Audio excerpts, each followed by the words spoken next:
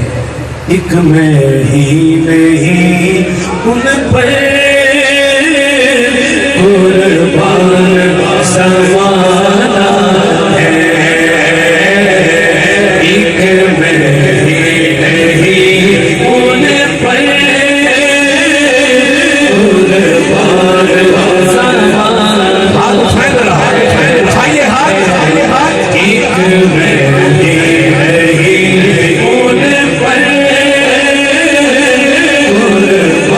قربان زمانہ ہے، ایک میری نہیں ان پر قربان زمانہ ہے، ایک میری نہیں ان پر قربان زمانہ ہے، جو رب تو عالم کا محبوب یگانہ ہے، جو رب تو عالم کا محبوب یگانہ ہے، جو رب تو عالم کا محبوب یگانہ ہے، جو رب تو عالم کا محبوب یگانہ ہے، کل پل سے ہمیں جس نے خود پار لگانا ہے، کل پل سے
ہوگا حضور کی آل پاک کے نام پر ہاتھ اٹھائیے یہ ہے نسل غریبوں کی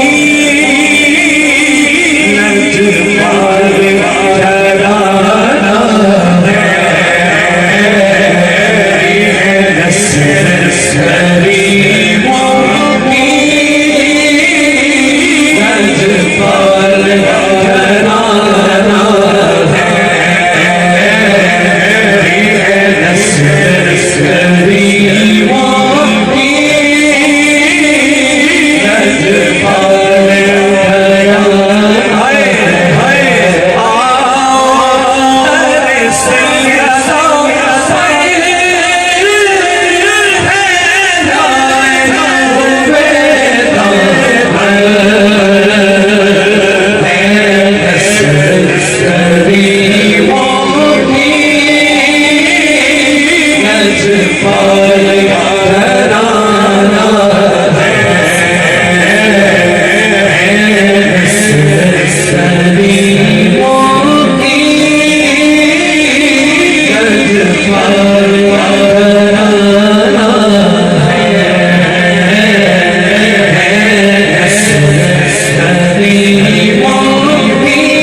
غریبوں کی تیری نسل پاک میں ہے بچہ بچہ نور کا تو ہے اہل نور تیرا سب گھرانہ نور کا لجپال گھرانہ